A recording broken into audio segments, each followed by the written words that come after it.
बोलिए श्री प्राणनाथ प्यारे की जय। श्री सतगुरु महाराज जी की जय। सुंदर साथ जी, जहाँ का हमारा वर्णन चल रहा था मूल मिलावे का, है ना। तो मूल मिलावे में बैठाकर राज जी महाराज जी ने हमें ये खेल दिखाया। तो खेल दिखाने से पहले राज जी महाराज जी ने हमें कितना समझाया, है ना, कि तुम वहां मत जाओ, तुम वहां पर भूल जाओगी, मुझे भी भूल जाओगी, अपने आप को भी भूल जाओगी, घर की भी सुधि नहीं रहेगी। तो उसमें से बहुत सारी बातें हुई और हमने भी जवाब दिया राज जी महाराज जी।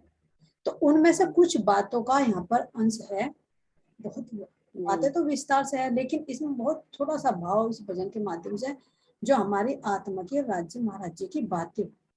तो वहीं पर हम राज जी से जब बातें कर रहे हैं, मूल मिलावट में ध्यान को केंद्रित करके देखें कि राज जी महाराज जी ने मुझे इस संसार में आने से पहले कैसे सावधान किया था और क्या क्या उन्होंने कहा जी समझा। बोलिए श्री प्राणनाथ प्यारे की जय। इश्क रब्द का जी क्यों मचाया है सो, इश्क रब्द का जी क्यों मचाया है सो, मेरी प्यारी रूहो तुम ना जाओ माया की ओर, मेरी प्यारी रूहो तुम ना जाओ माया की ओर, तहकीक खेल में भूलोगी मुझको, मेरी खबर कोई देगा ना तुमको, तहकीक खेल में भूलोगी मुझको, मेरी खबर कोई देगा ना तुमको, हे देवी देवो का करोगी जय घोष, मेरी प्यारी रूहो तुम ना जाओ माया की ओर, मेरी प्यारी रूहो तुम ना जाओ माया की ओर, इश्क रब्द का जी क्यों मचाया है सो, मेरी प्यारी रूहो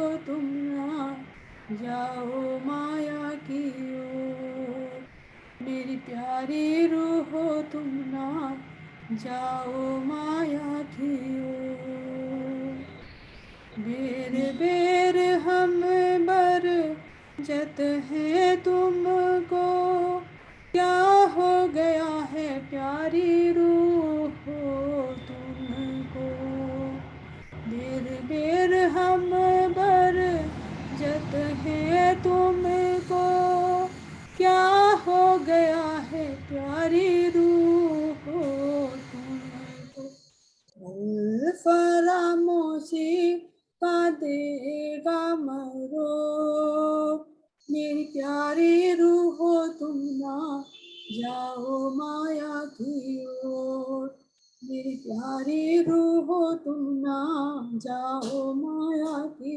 ओर, इश्क रब्द का जी क्यों मचाया है सो, मेरी प्यारी रूहो तुम ना जाओ माया की ओर, मेरी प्यारी रूहो तुम ना जाओ माया की ओर, सतगुरु बने जब आऊंगा लेने, तुम कौन हम कौन लगोगी ये कहने, सतगुरु बने जब आऊंगा लेने, तुम कौन हम कौन लगोगी ये कहने, इसके ये संदेश कहाँ से लाए गो, किसके ये संदेश कहाँ के लाए गो,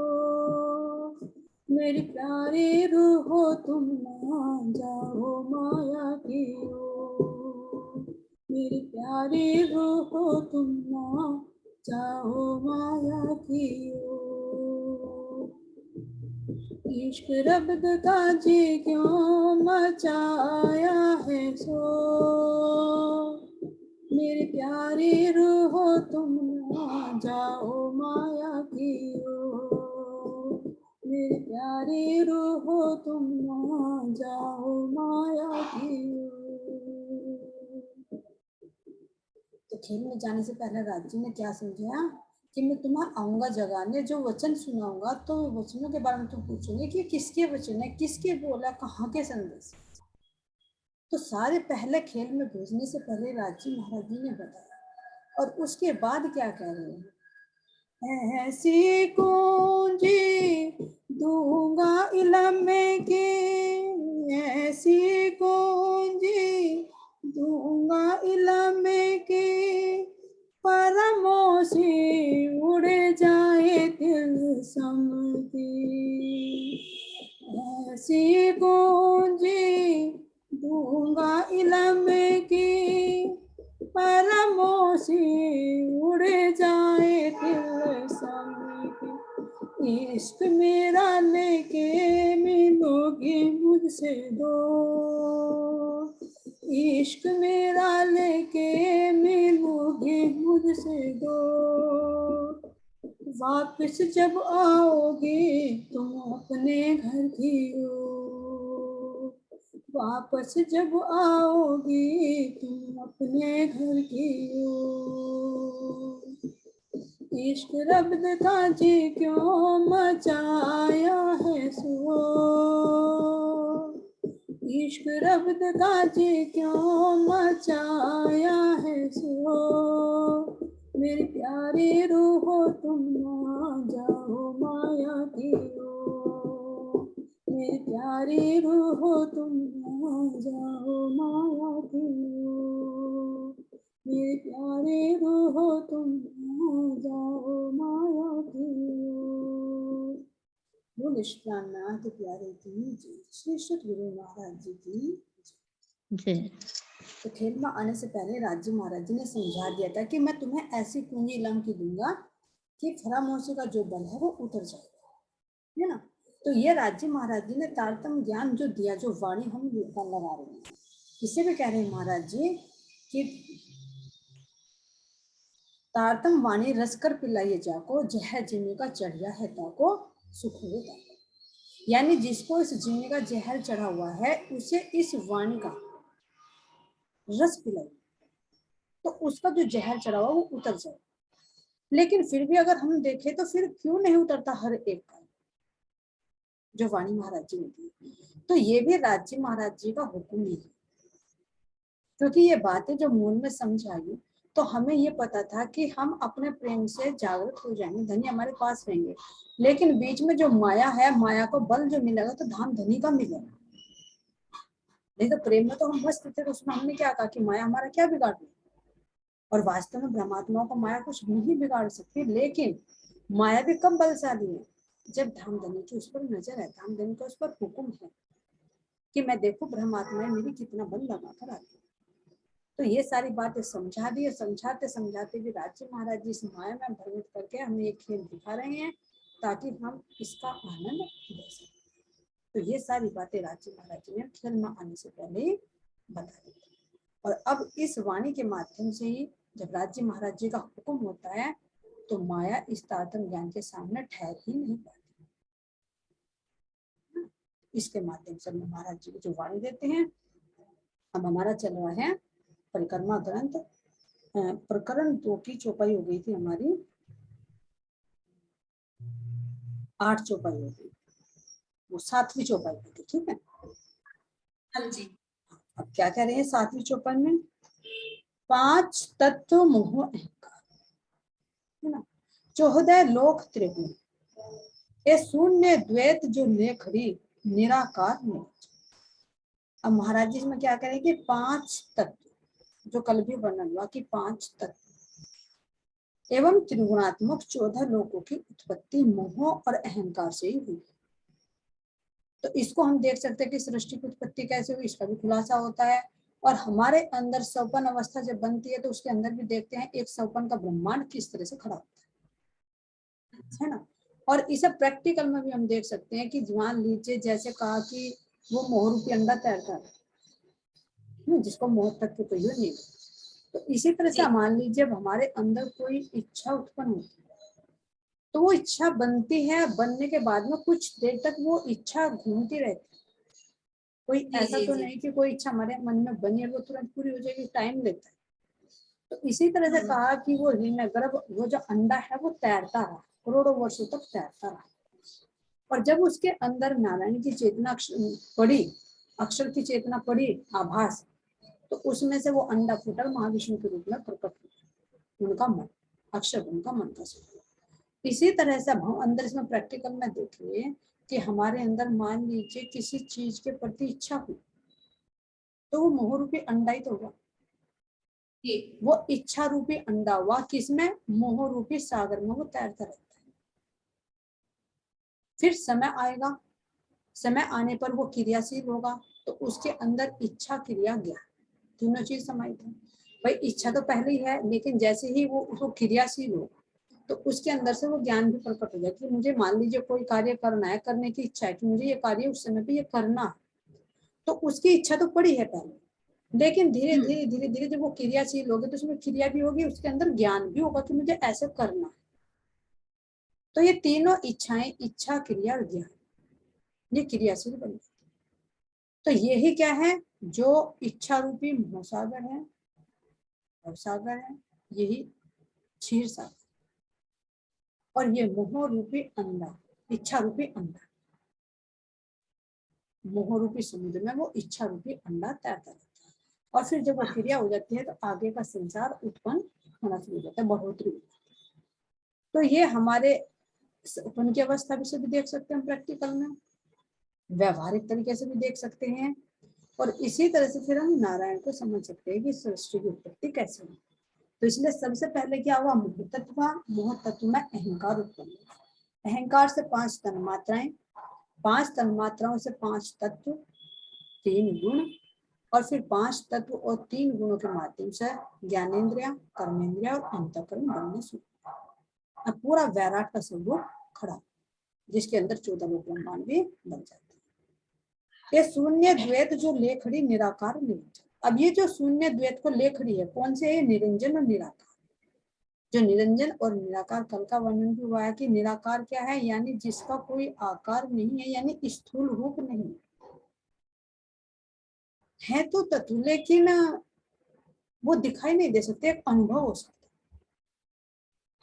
इसीलिए तो कहते हैं कि जो शून्य निराकार है, ना कोई उसमें रंग है, ना कोई उसका रूप है, ना कोई उसमें ध्वनि है, लेकिन है विस्तार, बहुत विशाल व्यापक रूप से वर्णन किया महाराज जी ने। तो इसी तरह से उसका वर्णन नहीं किया जा सकता, लेकिन फिर भी क्या कह रहे हैं? वो निराकार है और निरंजन है, यानी उसका आभास होता है लेकिन आंखों से वो दिखाई नहीं देता, सूक्ष्म तत्व है। जैसे हम अपने अंदर कहे कि हमारे अंदर मोह है, जीव के अंदर मोह है, तो क्या मोह दिखाई देता है? ना, लेकिन है दिखाई नहीं देता लेकिन है, तो मोह भी है ना, जिसको मोह तत्व कहा। जैसे मान लीजिए भूख लगती है तो भूख क्या दिखाई देती है? ना जी, लेकिन एहसास होता है। लेकिन अग्नि तत्व तो है, जठर अग्नि तो है जो क्रियाशील होती है, वो भूख लगाती है। तो इसी तरह से सूक्ष्म से सूक्ष्म चीजों का महाराज जी वर्णन करें तो सबसे सूक्ष्म, सबसे सृष्टि का जो महाकारण है, तो इस सृष्टि का महाकारण रूप कौन सा है?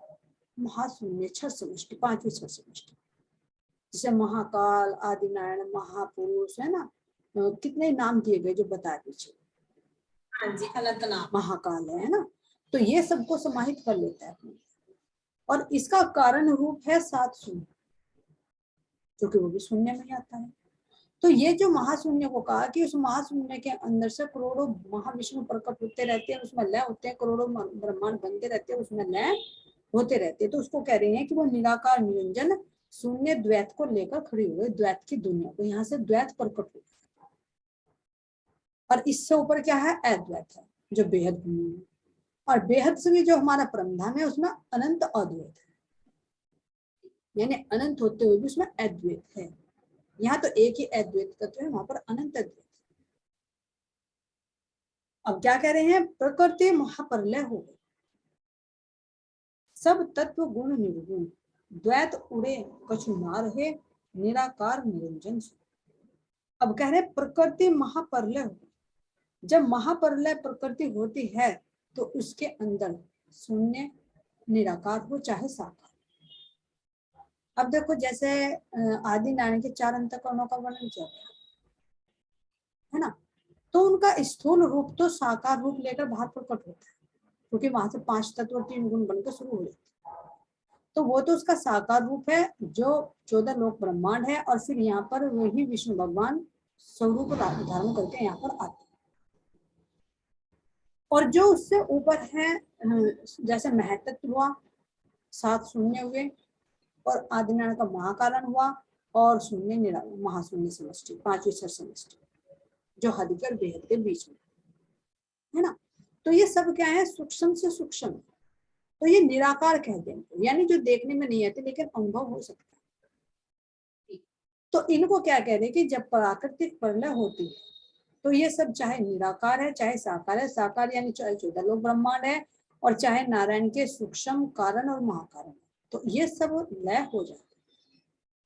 ठीक है, तो अब थोड़ा सा इस पर हम चर्चा करते हैं, क्योंकि महाराज जी कह रहे हैं कि परमधाम में तो प्रवेश कर रहे हो, लेकिन परमधाम से पहले चलते चलते भी तुम इस सृष्टि को देखो।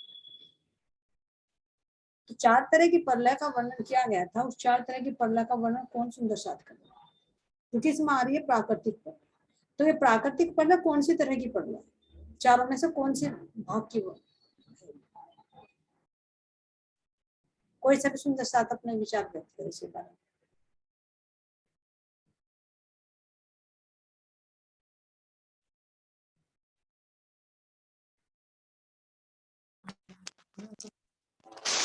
दीदी 4 तरह की प्रलय वही तो थी, जो मतलब 14 लोक में जो एक तो नीचे की आ गई थी, हाँ जी हाँ जी हाँ जी, जो वहां पर लाई।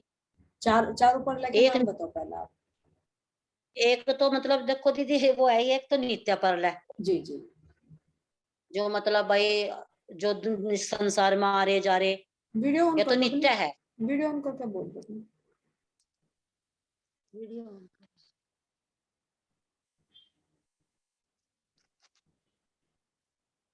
प्रणाम जी। प्रणाम जी प्रणाम। 4 तरह की प्रलय आएगी ना, एक तो नित्य प्रलय आएगी, हाँ जी एक प्रकृति जी। प्रलय आएगी, एक नैमित्तिक प्रलय आएगी, और एक आएगी हाँ जी। महाप्रलय। क्रम से प्रलय बताओ, ऊपर की। क्रम से बताओ, क्रम से। हाँ जी, नित्य प्रलय तो ये पृथ्वी लोक में आएगी, जो नित्य प्रतिदिन होवे। जी डेली हाँ जी, और ये प्रकृति प्रलय जैसे ये होगी, दूसरे नंबर पर कौन सी प्रलय आती है? नैमित्तिक प्रलय आएगी ना। हाँ जी, नैमित्तिक प्रलय। हाँ जी, और फिर आएगी प्रकृति प्रलय, फिर आएगी महाप्रलय। चलो अब ये बताएंगे कहाँ कहाँ कौन सी प्रलय में कहाँ कहाँ तक के लोग लय हो जाते हैं, मस्त से चीज बताएंगे।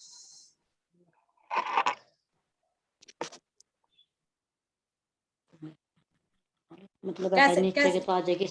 हाँ जी, जो प्रलय है इसमें तो आ जाएगी, जो नित्य प्रलय तो नीचे के 10 लोक तक की आवेगी, मतलब जो नीचे के 7 लोक है। नित्य प्रलय में, हाँ, ये जो डेली प्रलय जो मतलब प्रलय हो रही, जी जी हाँ, नित्य प्रलय।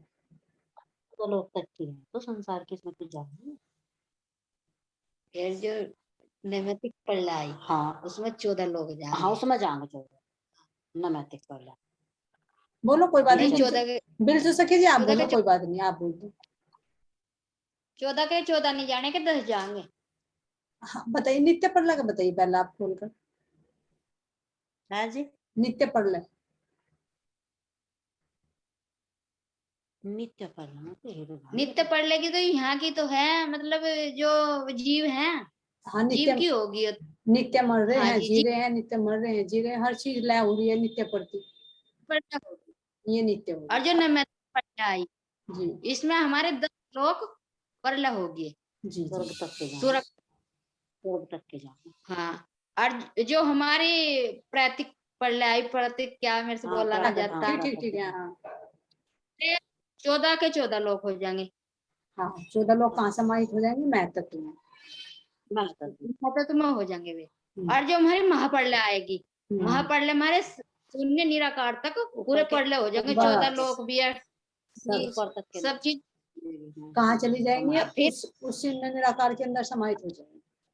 हाँ हाँ, उसमें समाहित हो जाएंगे, बेहद से मिल लेंगे। हाँ, और वो फिर निराकार भी लय हो जाएगा, हाँ सब जी, प्रणव सब ब्रह्म ही रह जाएगा, है ना, बिल्कुल ठीक, थोड़े सही सही बताया, बिल्कुल, है ना, ठीक। स्वरूप को बटना कर उसमें चल जाएगा सब। हाँ जी, हाँ जी, सब प्रणव ब्रह्म में चले जाएंगे, समाहित हो जाएंगे।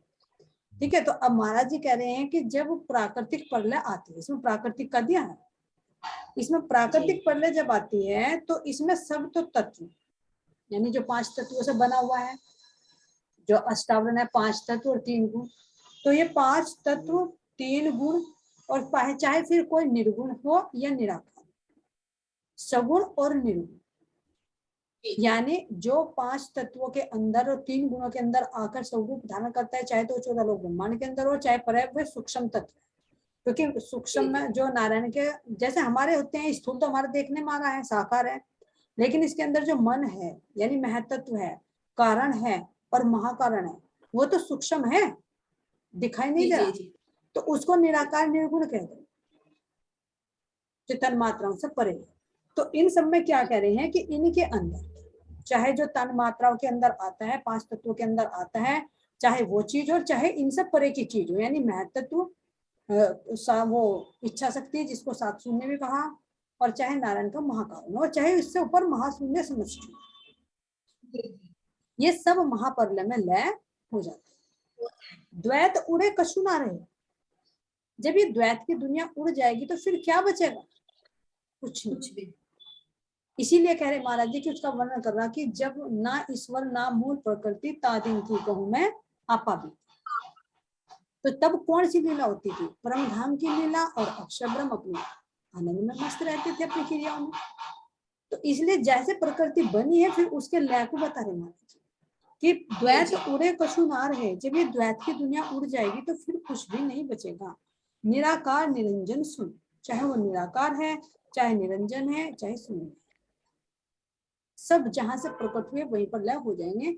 जिस तरह से जब हम सोते हैं हमारे सपने में सब चीज बनती है, लेकिन जब हम जागृत हो जाते हैं तो हमारी नींद भी चली जाती है, और नींद में जो सौपन होता है वो भी टूट जाता है, और सौपन में जो जितनी भी चीजें बनती है वो सब लय हो जाती है। ठीक इसी तरह से, क्योंकि ये भी तो अक्षर ब्रह्म का सौपन है, इसे सरल तरीके से हम अपने सपन के माध्यम से समझ सकते हैं। तो अब क्या कर रहे हैं, वाणी जो अद्वैत की सो कहावे शब्दातीत, सो जागृत बुद्ध अद्वैत बिना क्यों सुध पावे द्वैत। वाणी जो अद्वैत की, अब देखो अद्वैत की वाणी किसे करे, ये संसार क्या है, महाशून्य से नीचे नीचे सब क्या है, ये द्वैत है। अब क्या कह रहे हैं, वाणी जो अद्वैत की, यानी जो शब्दातीत की वाणी, बेहद की वाणी, सो कहावे शब्दातीत, जो द्वैत की वाणी है वो क्या कहलाती है, शब्दातीत, क्योंकि ब्रज और राज को शब्दातीत का शब्दों में व्यक्त नहीं किया जा सकता। शब्द कहाँ से प्रकट होते हैं, प्रणव ब्रह्म से, जो ओम प्रकट होते हैं, और ओम से ही फिर सारे शब्द प्रकट हो गए, सारी सृष्टि की उत्पत्ति होनी शुरू हो। तो ब्रज और राज तो इससे परे है, शब्द से परे, तो इसलिए उनको क्या कहा, शब्दातीत। और वहां की वाणी कैसी है, अद्वैत की वाणी। तो इसीलिए तो कहा कि अद्वैत की वाणी को, जैसे गर्गाचार्य जी का भी उसका भी आता है कि ये कहते हैं कि अगर अद्वैत की वाणी गाओगे तो तुम्हारा सिर धड़ से अलग हो जाएगा। हाँ जी। तो सिर धड़ से अलग होने का क्या मतलब है, ये नहीं कि मतलब हम अद्वैत की वाणी गाएंगे तो ये सिर उड़ जाएगा। सिर धड़ से अलग होने का मतलब अहंकार खत्म हो जाएगा, यहाँ की जो मैं खड़ी हुई है, यहाँ की जो ब्रह्मांड के जो सत्य समझ रही है वो अज्ञानता खत्म हो जाएगी। जो अज्ञानता में महत्व खड़ा है, इसके प्रति जो लगाव है, इसको हम सत्य समझ रहे हैं, तो जब उस अद्वैत का अनुभव होता है तो ये द्वैत की दुनिया उड़ जाती है। तो उसको सांकेतिक भाषा में कहते हैं कि जो अद्वैत की वाणी रहेगा तो उसका सिर धड़ से अलग हो जाएगा, यानी यहाँ का ये द्वैत की दुनिया खत्म हो जाएगी, जो अहंकार का ब्रह्मांड खड़ा हुआ है ये सब खत्म हो जाएगा। तो इसीलिए कह रहे वाणी जो अद्वैत की सो कहावे शब्दातीत, सो जागृत बुद्ध अद्वैत बिना जो सुध पावे द्वैत। तो बिना जागृत बुद्धि के द्वैत की वाणी को कैसे पाया जा सकता है, ये जो सौपन की बुद्धि है, सौपन की बुद्धि जागृत बुद्धि के ज्ञान को कैसे प्राप्त कर सकती है। ठीक इसी तरह से जैसे हमारे सौपन के अंदर, जो कल भी बताया कि सौपन के अंदर हमारी जो बुद्धि कार्य करती है, अगर हम उस बुद्धि से वास्तविकता को समझने लगे, वास्तविकता में कोई कार्य करने लगे, तो क्या कर सकते हैं वो बुद्धि? नहीं कर सकते। जागृत अवस्था में जागृत बुद्धि ही कार्य करती है, सौपन अवस्था में सौपन की बुद्धि ही कार्य करती है। तो इसीलिए कह रहे हैं महाराज जी कि ये जो यहाँ पर सौपन की बुद्धि है 14 लोक ब्रह्मांड के अंदर, छठ ब्रह्मांड के अंदर, तो ये द्वैत की बुद्धि बेहद शब्दातीत की वाणी को नहीं गा सकती, उसका बखान नहीं कर सकती। तो क्या कह रही है? अद्वैत परमधाम की वाणी शब्दातीत कहलाती है। इस संसार का कोई भी प्राणी परमधाम की जागृत बुद्धि के ज्ञान के बिना अक्षरातीत की सुधि नहीं पा सकता। तो ये तो शब्दातीत की वाणी जागृत बुद्धि कह रहे बेहद भूमि की, तो जब बेहद का ही वर्णन नहीं किया जा सकता, कह रहे शब्दातीत, लेकिन जब शब्दातीत का ही वर्णन नहीं किया जा सकता, अक्षरातीत का वर्णन कैसे करेगी सौपन की बुद्धि? नहीं कर सकते। तो उसके लिए तो कौन सा ब्रह्मधाम की निज बुद्धि चाहिए। कह रहे हैं कि अक्षर ब्रह्म की जागृत बुद्धि भी परमधाम का वर्णन नहीं कर सकती। क्यों? क्योंकि उसके लिए भी परमधाम की निज बुद्धि चाहिए। वो निज बुद्धि ही तातम का बल पाकर तो महामती कहलाई। जैसे जागृत अक्षर ब्रह्म की जागृत बुद्धि थोड़ी इसका वर्णन कर सकती है ना। तो इसके लिए कह रहे कि वहां का वर्णन करना है तो वहां की बुद्धि ही चाहिए। पैगंबर या तीर्थकर कई हुए अवतार, किन ब्रोध न मेटियो विश्व को किए नहीं निर्विकार। पैगंबर या तीर्थकर, अब पैगंबर कितने आए हमारे यहाँ पर ये बताएंगे भोली सखी जी। पैगंबर कितने आए? हाँ, कते ग्रंथों में 1,20,000। और तीर्थकर, तीर्थकर कितने हुए हैं? जो जैन धर्म में होते हैं, जैन अनुयायियों के अनुसार 24 ही तीर्थकर होते हैं। क्योंकि जो जैन धर्म चला ये किससे चला? ऋषभ देव से चला है। और इनके 24वें जो तीर्थकर हैं ये महावीर स्वामी जी। तो 24 तो तीर्थकर हुए, 1,20,000 पैगंबर हुए, और फिर क्या कह रहे हैं? कई हुए अवतार। अब ये हमारे हिंदू धर्म ग्रंथ में कितने अवतार होते हैं? 24 होते हैं ना, 24 अवतार। तो महाराज जी कह रहे हैं पैगंबर या तीर्थकर कई हुए अवतार। तो इसमें 1,20,000 पैगंबरों का वर्णन आता है, 24 तीर्थकरों का वर्णन आता है, और ये हमारे 24 अवतार जो हर युग में होते थे 24 अवतार, है ना। जो बड़े अवतार तो बुद्ध अवतार और निष्कलंक बुद्ध अवतार, ठीक है।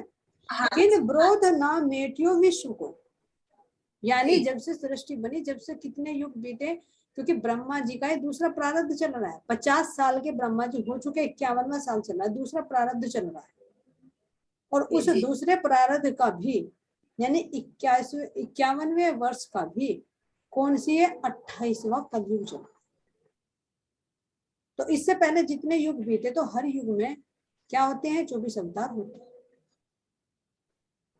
है ना। चारों युगों को मिलाकर हर एक युग में 24 अवतार होते हैं।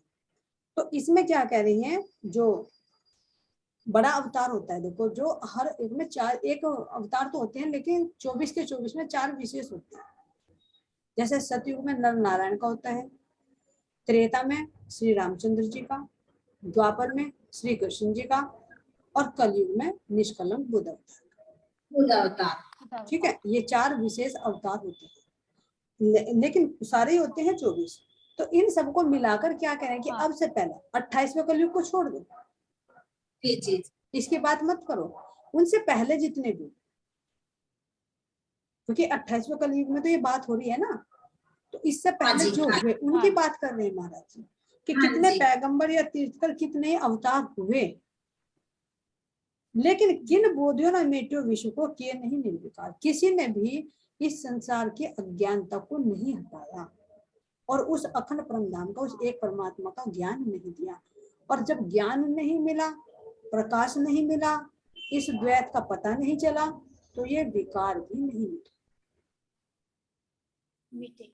देखो कितनी बड़ी बात कह रही है, ये विकार नहीं मिटे।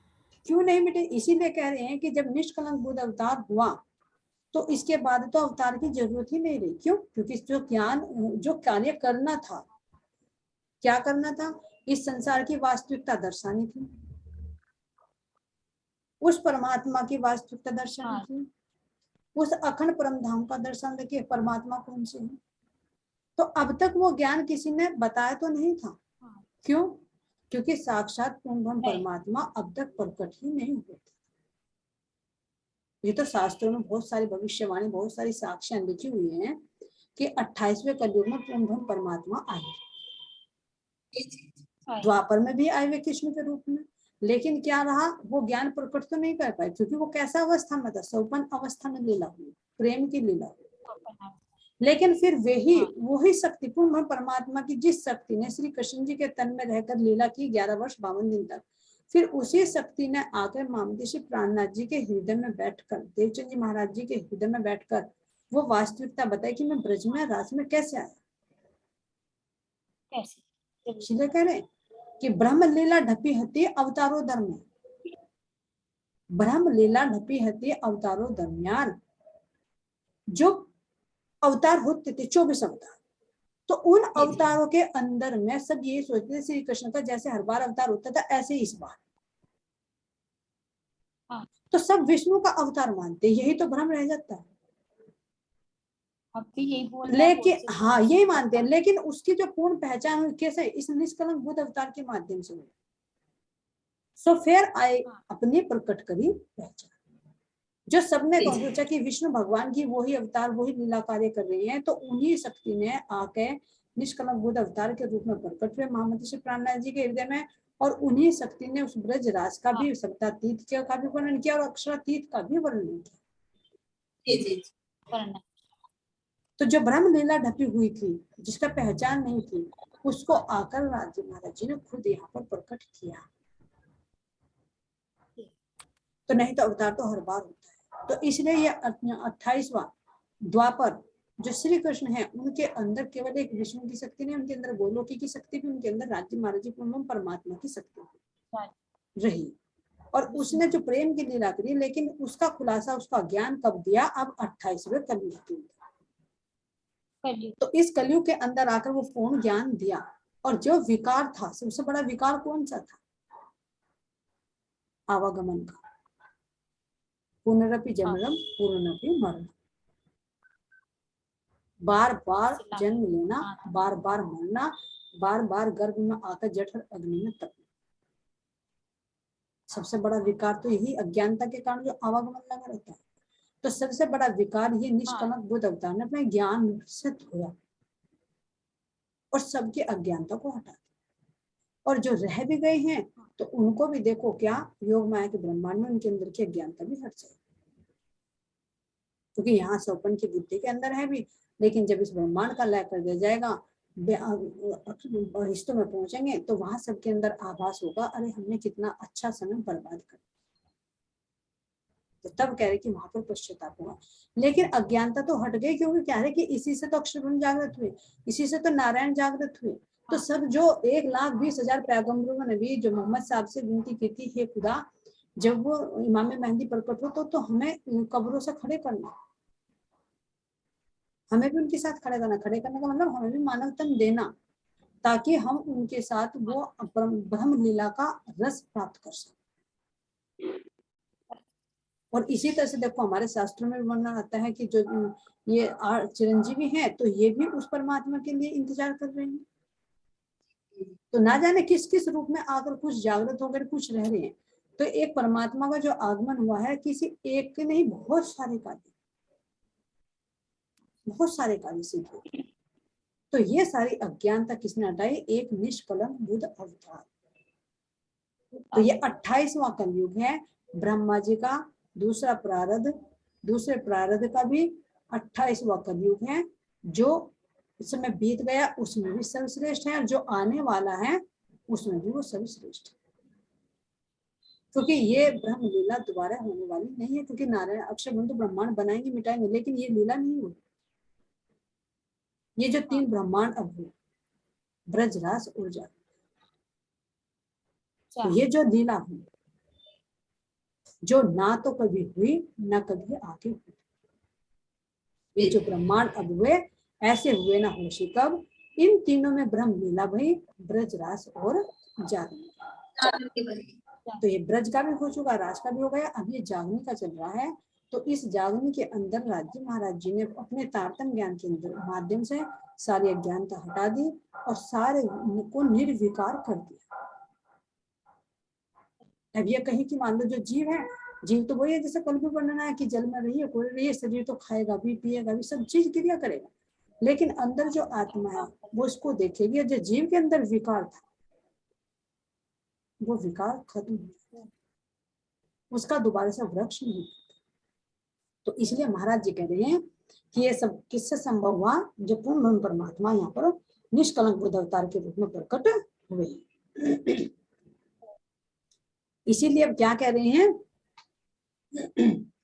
एते दिन त्रिलोक में होती बुद्ध सुपन, सो बुद्ध जी बुद्ध जागृत ले प्रकटिपुरी मत। तो जो अब तक सौपन की बुद्धि कार्य कर रही थी, जितनी भी क्रिया हुई, जितना भी समय बीता, अब तक अक्षर की जागृत बुद्धि का भी अवतार नहीं हुआ था। इसीलिए तो अक्षर की जागृत बुद्धि के अवतार को बुद्ध अवतार कहा। जी जी। तो इसलिए कह रहे कि ये बुद्ध कहाँ पर प्रकट हुई, ये सबसे पहले नवतनपुरी के अंदर धनी देवचंद जी महाराज जी के अंदर उस बुद्धि ने प्रवेश किया, जिस बुद्धि के माध्यम से तारतम्य ज्ञान प्रकट हुआ, अखंड ब्रज रास का पता चला और परम धाम की जो रूह थी उसके ऊपर वो प्रकाश पड़ा, तो उसको परम धाम की भी सुधी। तो यहाँ से लीला जागृत बुद्धि की शुरू हो जाती, और नहीं तो इससे पहले क्या थी, सौपन की बुद्धि ही कार्य कर रही थी। बोले श्री प्राणनाथ प्यारे की जय, श्री सतगुरु महाराज जी की जय, श्री प्राणनाथ धाम की जय, सतगुरु श्री रामचंद्र जी महाराज की जय, समस्त सुंदर साथ की जय। जय। प्रणाम सुंदर साथ जी, प्रणाम। प्रणाम सुंदर साथ जी।